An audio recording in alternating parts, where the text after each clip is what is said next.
Hello, everybody, and welcome to our world today, the Unionist perspective.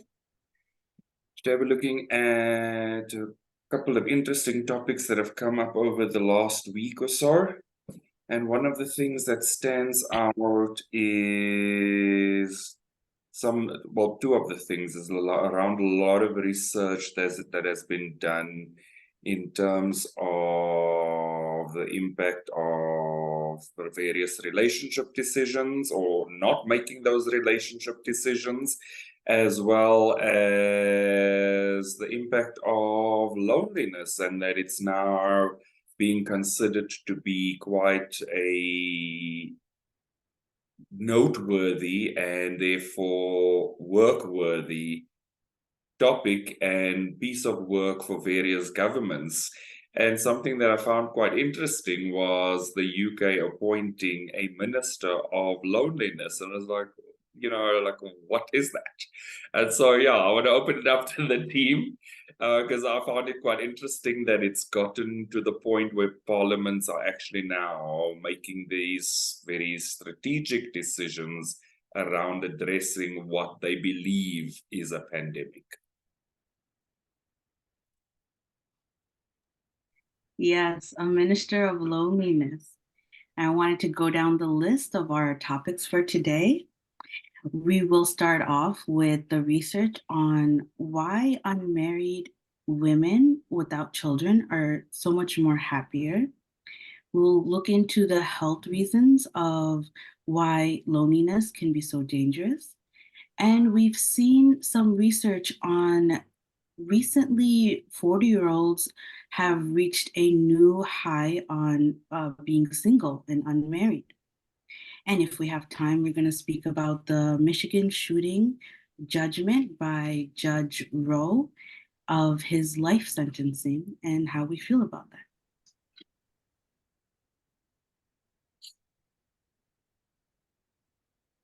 Cool.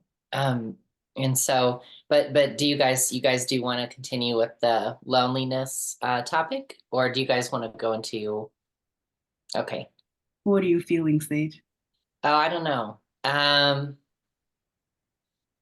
guess yeah, the loneliness topic would be it to start out with, and yeah, I feel like it's really interesting. I got really surprised when I was watching a video about it from like featuring the US Surgeon General, and it said that like loneliness can be as harmful to your health as like smoking 15 cigarettes a day, like which is close to a pack in the US.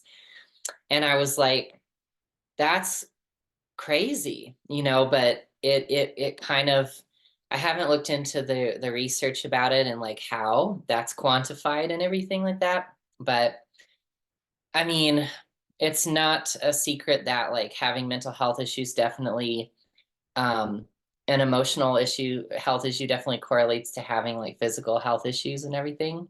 But I feel like the interesting things here, like what is causing that, and you get people who might say like, well, it's the internet and social media nowadays. Everybody is like isolated on their computer and they're not talking face to face like in the good old days. And that could be an aspect of it. And then the reason why is interesting.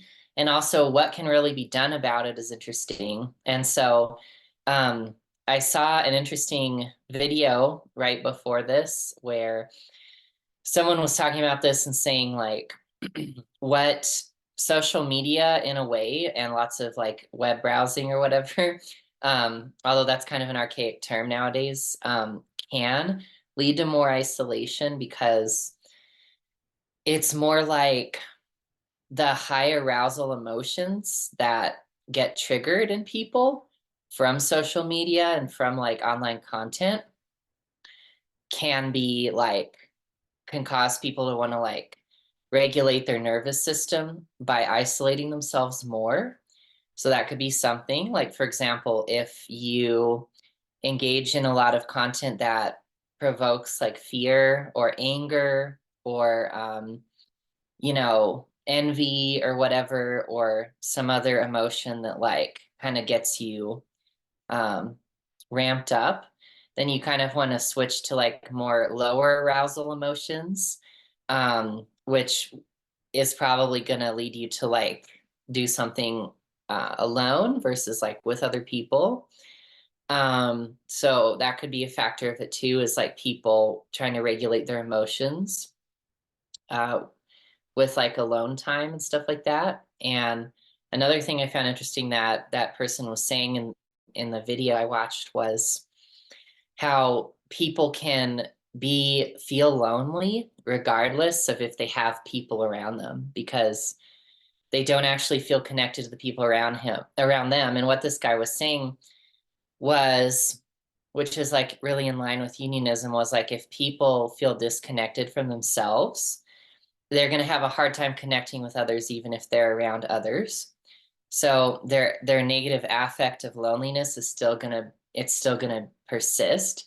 I thought that was really interesting. And also he shared how people kind of like ping pong back and forth between trying to be social, having negative high arousal emotions like anxiety, right, or anger or whatever when you're with people, and then boomeranging back toward, okay, I just want to spend time alone and being isolated.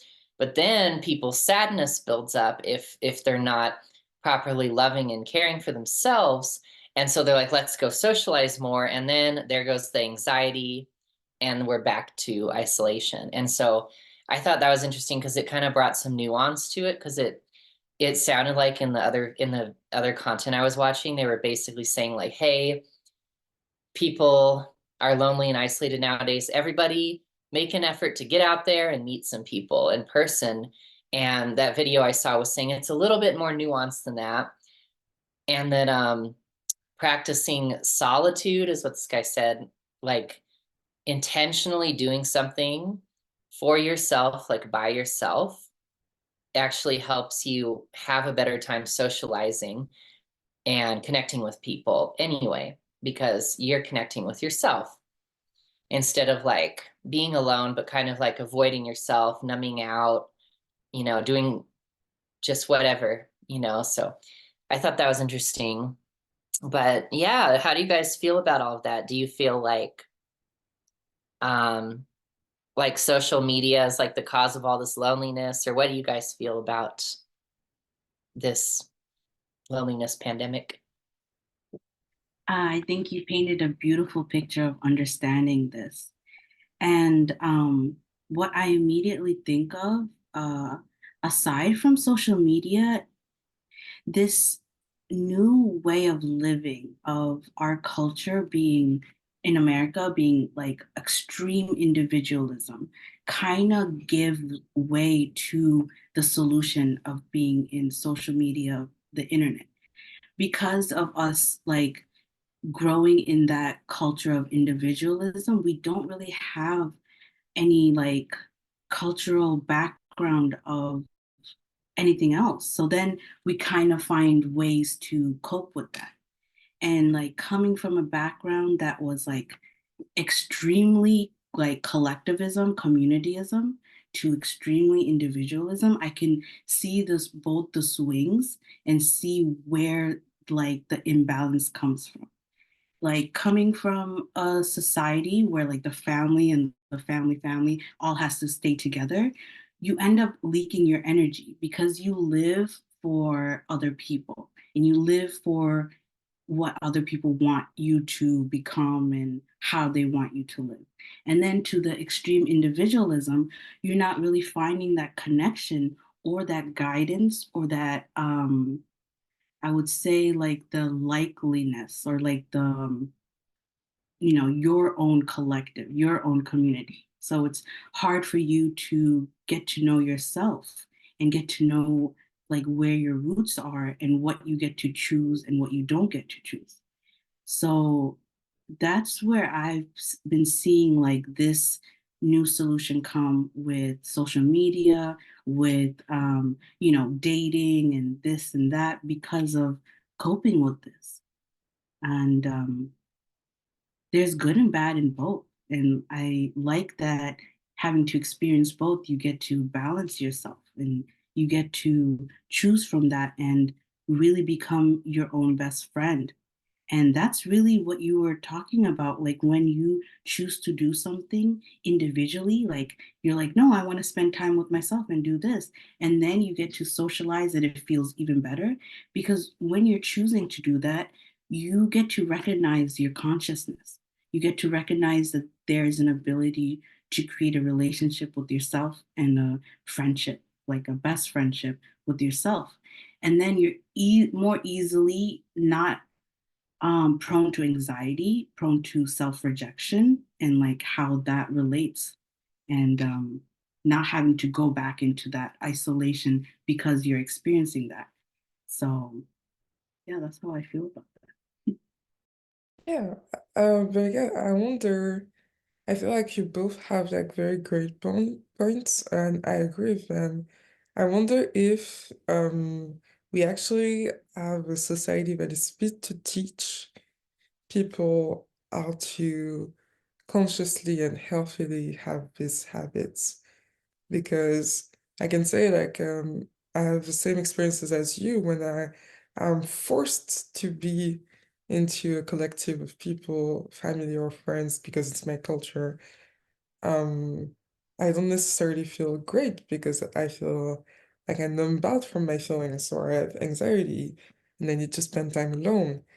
And I see the other side of things as well, where you know, like being alone, like I see it, like I see how society and individualism has kind of is kind of counterproductive today. I guess like I think like the individualistic society was thought through in the sense that people still thought that the family unit would still bring socialization, I think, to people. Maybe, maybe not. But that's something that's been like on my mind for like a few hours. So I was thinking about that. And I've seen like a new way of being alone from the kids I teach to. And the director of my school often say that we have like a generation alpha, like generation Z and generation alpha.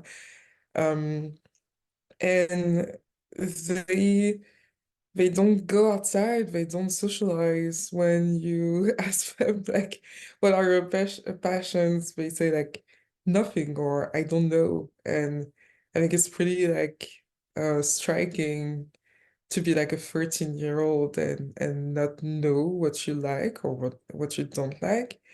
And usually like when they go back from school, they do nothing, and that nothing can include anything from like eating and sleeping to like just video games or like scrolling on phones and watching YouTube videos. And through COVID, I guess that um they just like got used to doing that even more, and they don't really like, and it's not like, you know, I'm not growing old when I say like they don't go outside, they really don't.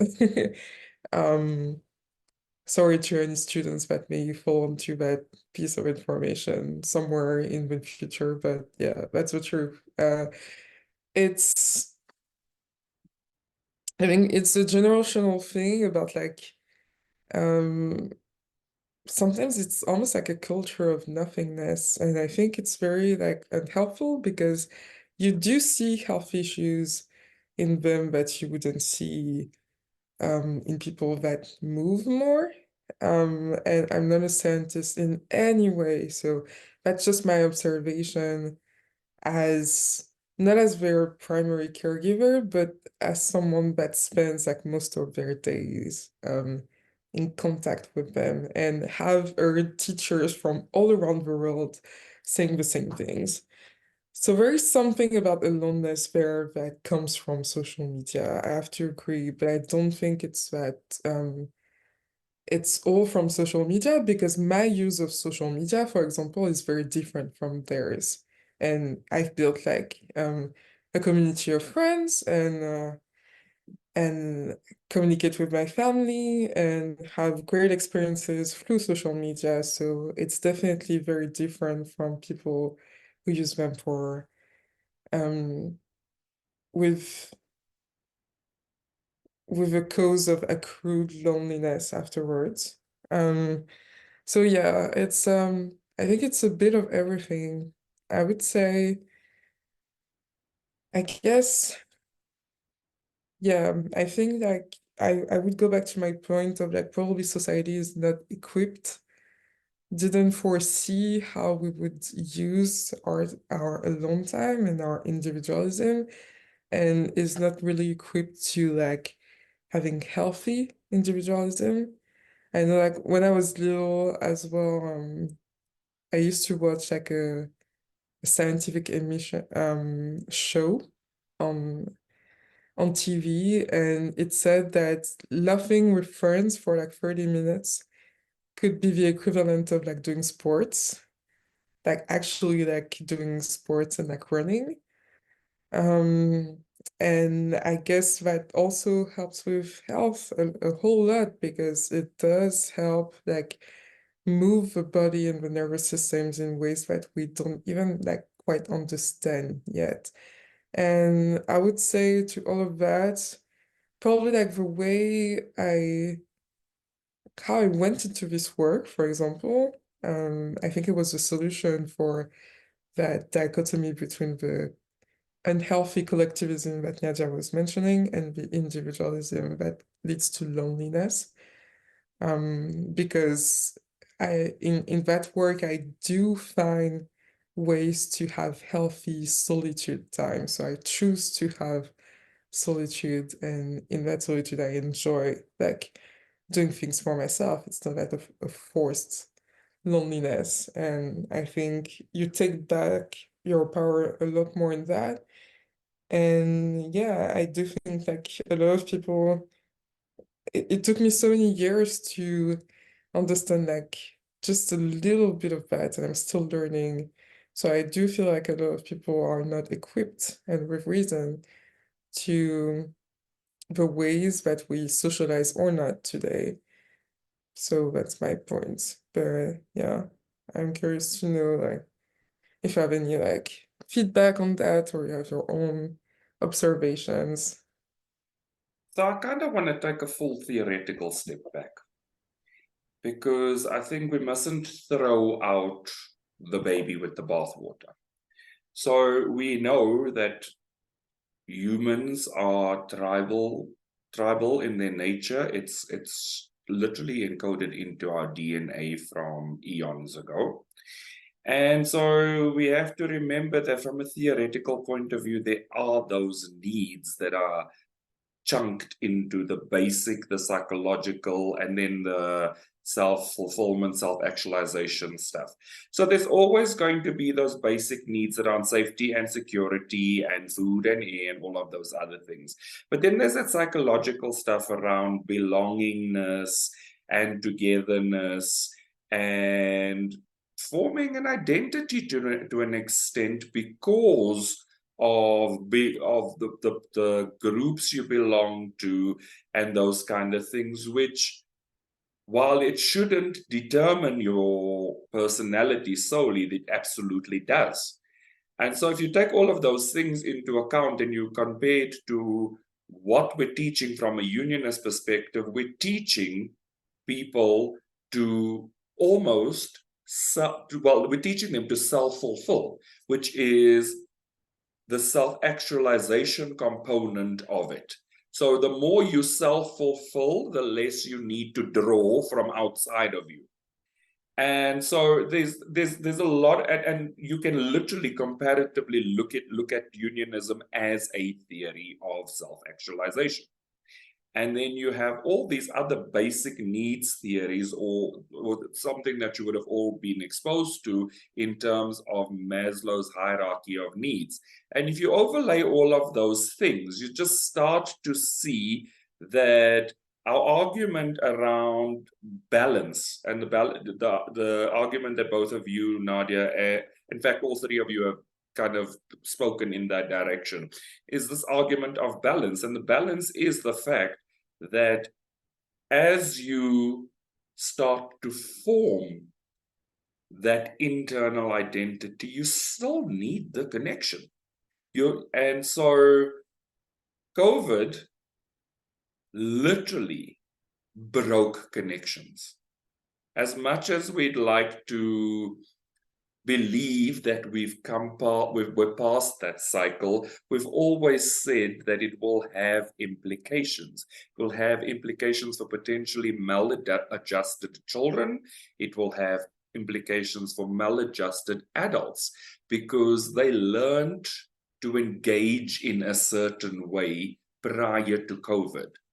That was changed over a prolonged period of time.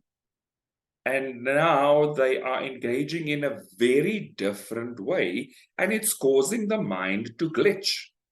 It's literally a situation of neurons that didn't fire together, started firing together and creating new habits and new patterns. We literally taught ourselves to isolate because we had to. So we have to reteach ourselves to isolate less. It's just something that physiologically will need to shift, because neurons that fire together wire together. So new neural pathways have been created as a result of this 3 to 4 year period of isolation, which does shape how we engage with life now. And that is why physiologically there are health concerns around not connecting as much. And yes, we don't completely understand the physiology of how people health-wise respond to connection completely just yet, but we know it's a very strong response.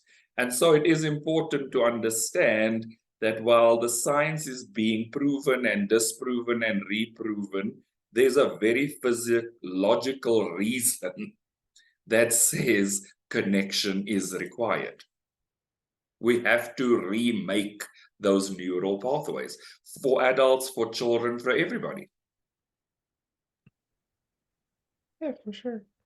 And I would go even further into like the balance point of it all, that we find in the teachings of Union, like Unionism.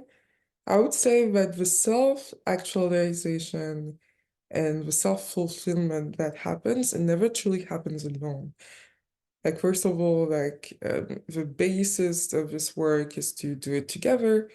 Even though you're the one that is responsible for your inner work, and even though like physically it may seem like there is a certain sense of aloneness, it's never truly like actually the case, since like the whole work is based on like connection. And also the fact of being healthy with yourself, and that's what most people like, that's what most like psychologists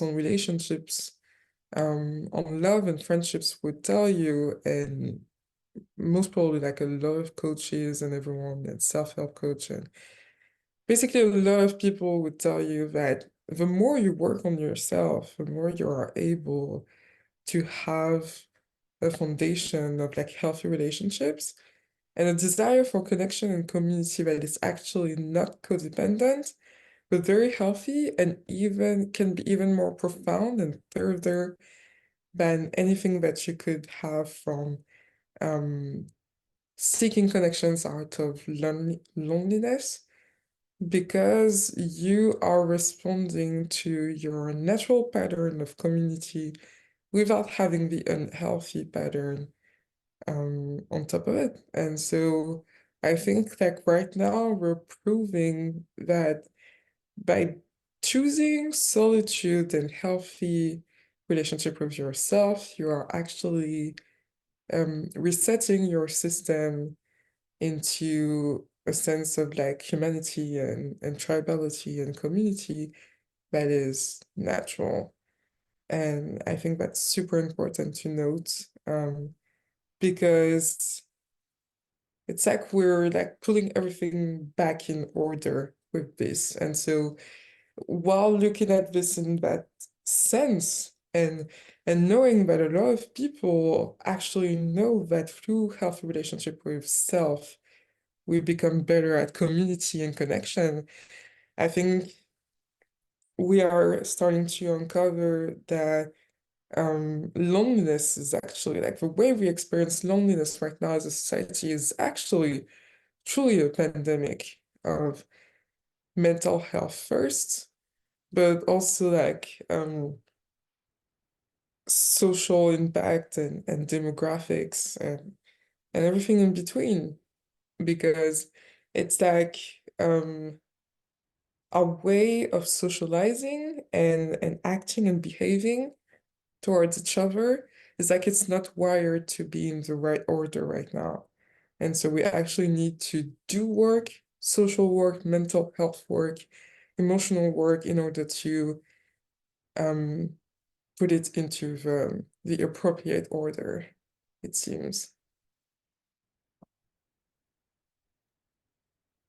Yeah, thank you, Granville and Yurine, for going deeper into self-actualization and our instinctive need for like tribalism and collection. And like I want to share my own experience of like going through this journey of spiritualization, um, spiritualism, and I remember during COVID, like it was actually a joyful time for me.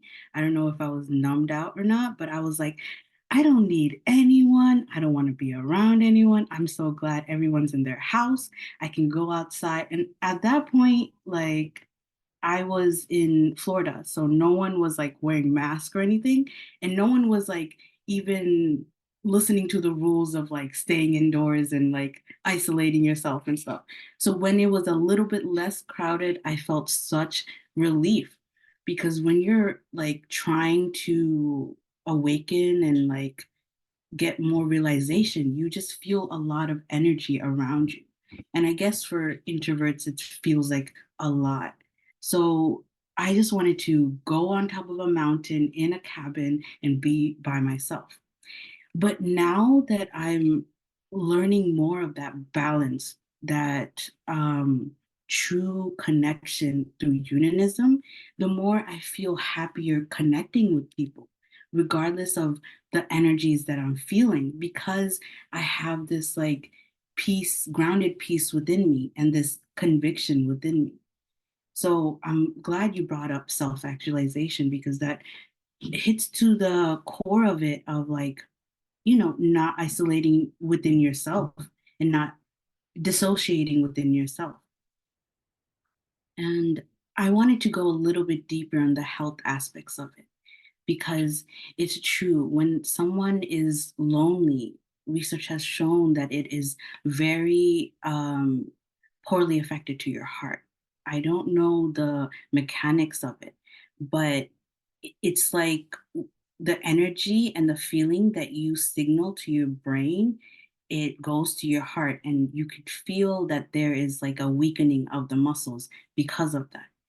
And it shows why like this is so needed, like to be in a collectivism and then to refine your collection so that you are like beating in a very healthy and stable pace, because you know anxiety, depression, these can really irregulate your heartbeats as well and your um, health as well. And I think it's important that you raise that because I think one of the things that we probably know quite a bit of, but don't think we understand, is this concept of a sedentary life where you aren't very active. And so it's literally the slowest form of atrophy. Your muscles are becoming less and less flexible, they're becoming less and less powerful. And yes, it takes ages to have that level of deterioration, but it does happen. And so just even getting up from your desk for 5 minutes every hour is said to make a difference. And so similarly, flexing your social muscles once every so many days or hours or whatever also makes you more socially flexible, makes you more socially astute. The fact is, yes, we heal so that we can engage in a healthy way, but we also need to be socially astute. It's a requirement for engaging with other people. You only get that through engagement. You don't necessarily get it through watching a movie or reading a book or whatever. You actually get it through the physical experience of it. I do agree. I feel like, well, knowing that the brain is a muscle, that isn't surprising. And also it's said that, yes, getting up like every hour for like a few minutes is very, very important. It's actually proven. Um, and I guess for a muscle, like anything that is engaging instead of passive activates the brain more. So like watching something is activates the brain like at a super, super low level, while writing something or cooking activates the brain a lot more. So actually doing activities for the brain instead of like just watching is very important for neuronal connection, like for brain activity and connection. And so yeah, that's just what I wanted to say. So that makes a hell of a lot of sense. Yeah, and I wanted to bring up the concept of mindfulness because you guys are all touching on it. And I wanted to bring up my niece. Sorry, niece, for mentioning you. I think she's Gen X, like, or the new generation. But what I've seen of the benefits of mindfulness, like when my niece is very much engaged in conversation with her friend, it's almost like a numbing out because, she's after school, she's just talking on the phone, but there's not much engagement. Like it's just on the phone, she's doing something, she's watching TV, there's just too much going on. But when I realize she's off the phone and I'm talking to her one on one, I'm making eye contact with her, it does a world of a difference in her connection and her presence. And the same thing you mentioned with cooking, writing, it brings you more into that mindfulness, that presence. And that's truly the connection that we're looking for, that presence that allows the neurons to fire in such a active way. So, yeah, that presence is really important. Yeah, I was watching something that said this whole loneliness response goes back to like our tribal origins, like you guys have been saying, and how, if someone was isolated from everyone else, their reaction would be to be really stressed. And like that is what you see with like loneliness, is that obviously it may seem like really low arousal, but there's a lot of stress there because of that, like lack of connection, and the body perceiving it even as a lack of safety. But we know that you can give that to yourself and give yourself love. But even with like our online community, and our emphasis on like loving ourselves first, which is indispensable. We all know that like, you can't substitute the you can't substitute online stuff for in-person things because of how the physical body is part of us, and that physical closeness is a big part. And that's why it feels so awesome to meet each other in the community if when we come together, and it's fun. And yeah. And I don't think that it's separation, because of course we're never separate from each other, but I think that it's just acknowledging that fact of like your physical embodiment is important. And I think that with the newest generations that are really immersed in the internet and like social media, it's just an amplifier of a lot of society's issues, and just overall character. And so they're just kind of psychologically processing that the most and bearing the brunt of it. And the fact that from an early age being exposed to like social media and the internet, you kind of it makes a big impression on you, I feel. And you're like, this is life. And it's like, but it can't substitute really, for a deep connection with yourself, which I'm not saying that people ever had necessarily, like, unless they really chose that. Like, I'm not, in the good old days, people were no more enlightened than they are now. In fact, probably less, depending on the person, but it's just like this amplifies the problems, right, that people have with themselves. And it's interesting too, because this increase in loneliness and the mental health issues that may be associated with it also kind of coincides with a cultural change, though, where we're more open to talking about mental health issues and acknowledging them. And that's especially true for like younger generations, because during this time, everything that was taboo in earlier times, like admitting you have mental health concerns, or many other things like being LGBTQ, or just a ton of different stuff that was taboo is now really being put out there more, though. So there's also like more awareness too of it, whereas people in the past may not have acknowledged that they had mental health concerns, so I don't know, but yeah. So I agree. before you go, I just want to add a little point to what Sage was sharing in terms of the tribalism. We must also remember that isolation was a form of punishment for tribes. So people that didn't conform were isolated. So there's still a level of collective healing around isolation that is required. Yeah.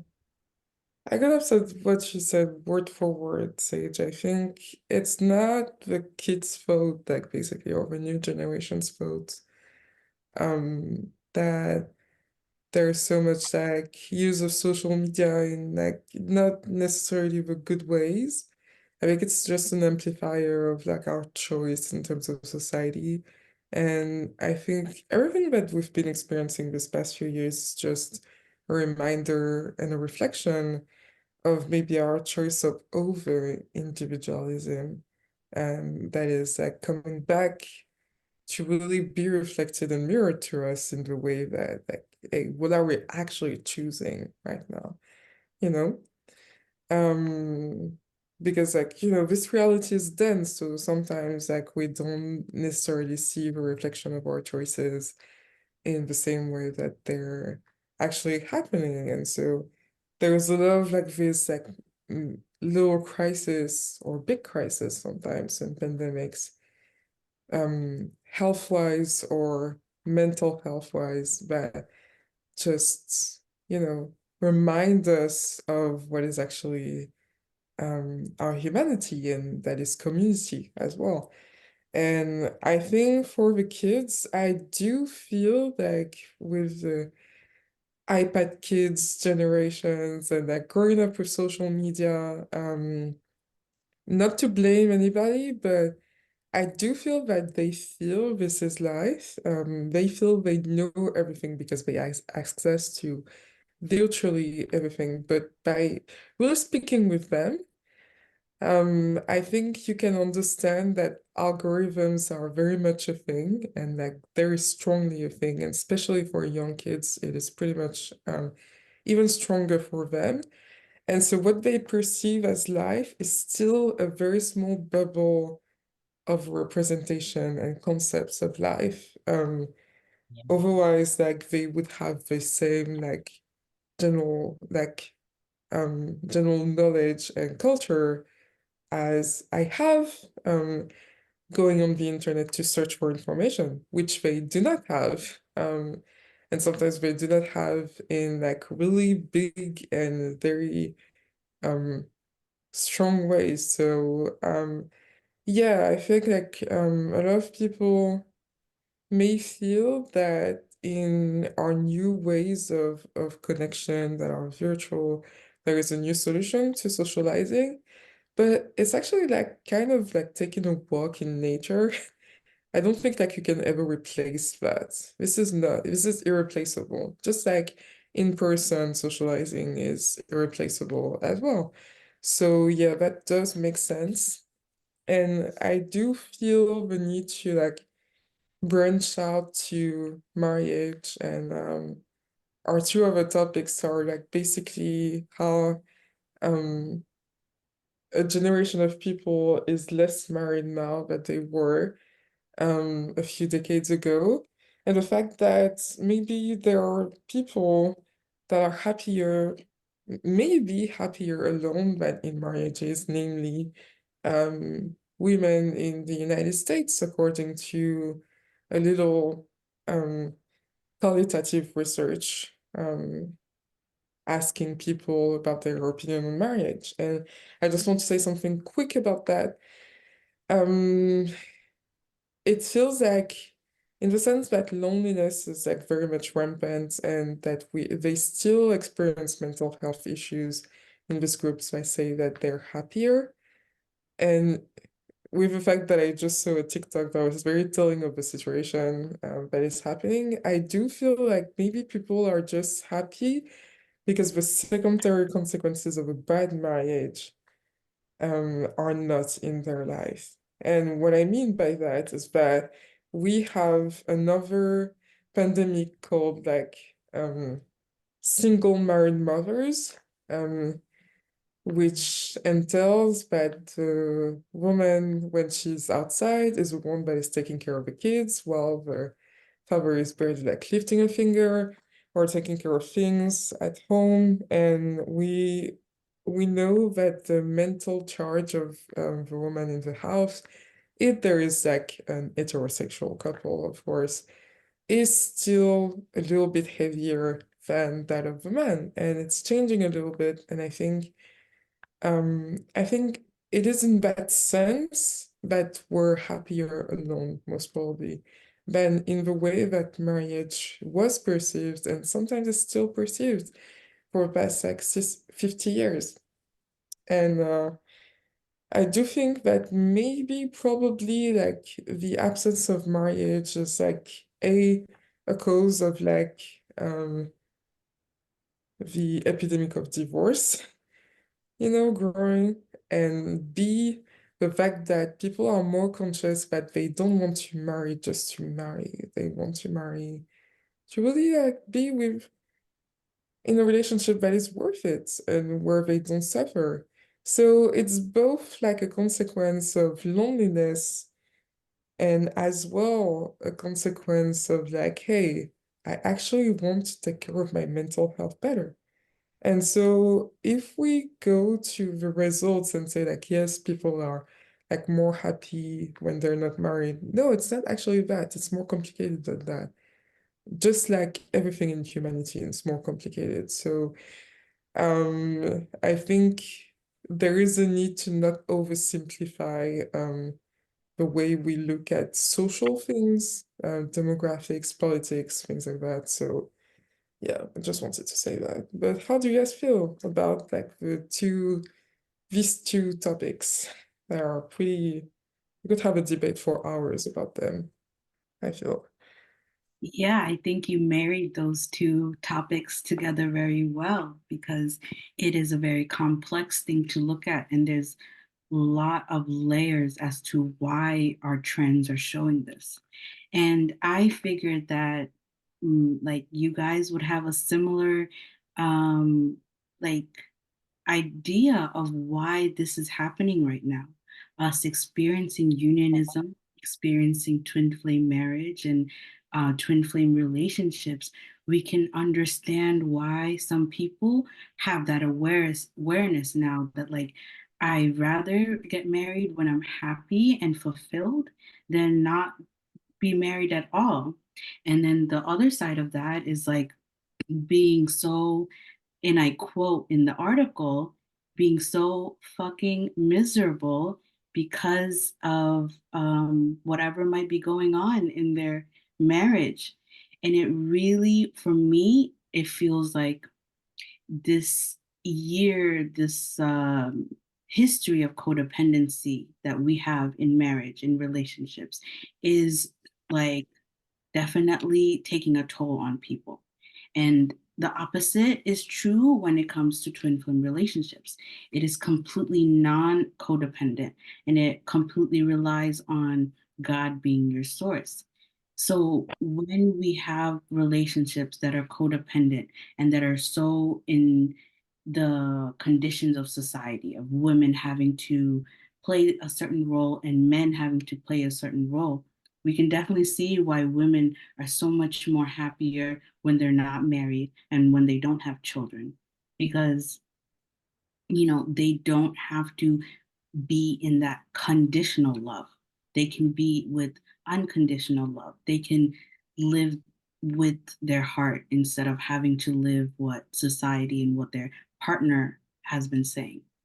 And there has been years of research on this showing that men are more happier in marriage and women are not as happy in marriage. And actually, to add on to that research, women are happier when they are in a relationship with their best friend, whether it be a girlfriend, usually. So when they have a relationship with a girlfriend, they have that unconditional love, that understanding and altruism between them too. But when they are in a relationship with a man, with a partner, that is all taken away and that's given into these roles that they have to play in order to keep each other happy. And that is why I mentioned the quote, fucking miserable, because when you ask a partner if they're happy with the spouse, they're looking at their spouse and thinking, okay, she's happy, he's happy, so of course I'm happy, and say, yeah, I'm fine. But when they leave the room and they're asked again, now they feel within themselves, how am I actually feeling? So there is a great difference of having to live that kind of extreme, you know, leaking of energy, thinking of someone else, compared to, oh, actually, I can self-regulate and think of what's going on within me. Yeah, I think that that's a great point. I wanted to say too, I kind of made the connection to that, like what people are saying, that unmarried women without children are the happiest demographic in society. What they're saying is they're kind of capturing that stage in the twin flame journey. I mean, not really, because they're not really talking about people being on their twin flame journey, but they're kind of, what they're saying is that if you're able to just be with yourself and like focus on yourself and what you want, and ideally on loving yourself and stuff, without trying to like get something from your partner or like put them before yourself, then you're happiest. But for us, that's kind of like, that's the prerequisite of the twin flame journey, that you're willing to do that you're willing to be with yourself, face your shit, for lack of a better word, heal yourself and love yourself, and put yourself in your relationship with God or the divine or life first, right? But that's the prerequisite for being in a relationship with your twin, and that continues for the rest of eternity, you know? So this article is kind of just saying, it's kind of just hyper focusing on, again, like that stage where you're like, okay, get away from me, everyone else. I'm focusing on myself, putting myself first. And it's like, yes, but that's the foundation for like that type, that treating yourself with love and putting yourself first is like the foundation for good relationships, which is also part of your complete fulfillment in life. But if you're not doing that inner work and overcoming those issues in life that are being mirrored to you, then yes, your relationships probably or definitely won't bring you happiness. It's just going to amplify the unhappiness that's there. But we shouldn't settle for or idealize like being unhappy, but just in a less amplified way. Like that's not the ideal. The ideal is facing what's making you unhappy within, because it's not your husband that's making you unhappy. It's you. It's your choices. That is our unionist perspective. And yes, put yourself first, love yourself, take time to face that. So yeah. So then all these things where people seek happiness, you can actually have it in yourself and that can complement it. Right. Yeah. Yeah, true. I'm not going to say period again, but yeah, I agree that this article was just like it was looking at just a little part of society in order to make that research, which is not false. Like that's what media and stories are most of the time. They take something that is true, but if you're not showing the whole iceberg, like just the tip, like obviously you're just going to make a conclusion that might be erroneous. And I'm not going to say much else. I just want to tell you guys quickly about the statistics that I saw right before a discussion. This video has been popping up on my YouTube feed for like 2 months and I never watched it until like a few hours ago. And I think this is really important. It's actually a psychologist of love relationships that says that basically most of the time, too often still, we overlook 5 red flags and we don't necessarily see them as red flags. And we say like, oh my God, we're so great, we're laughing together and being fine together, and then we realize that we're not at all aligned. And it says that basically the two partners may be at 2 different life stages and they may compromise on that because they say like, oh well, they'll catch up or I can help them.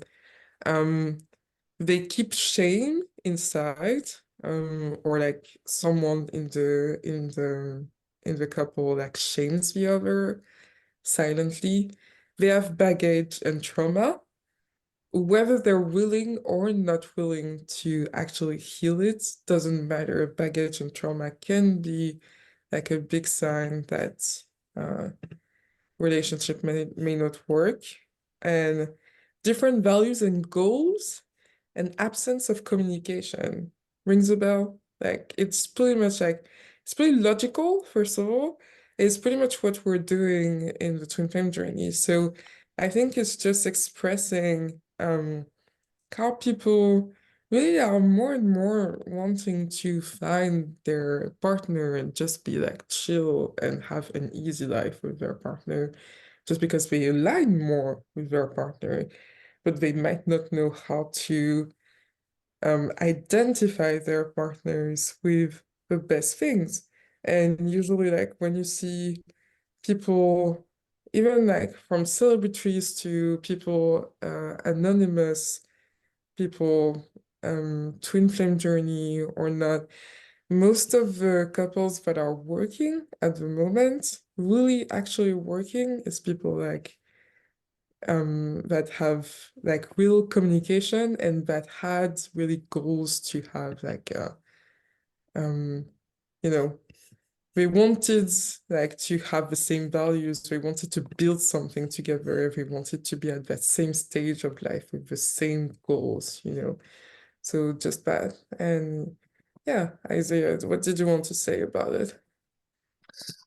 Oh, I just feel like just from our whole conversation today that what's really stood out to me is just the importance of emotional health, like that really needs to be the priority. Because like everything else is fucked if it's not. Like damn, everyone, just feel your feelings and love yourself, then everything is good. But yeah, I think it's really cool though that we're finally seeing science back up how important emotional health is just as important or even more important than physical health too. Um, so yeah, that's all I wanted to say about that.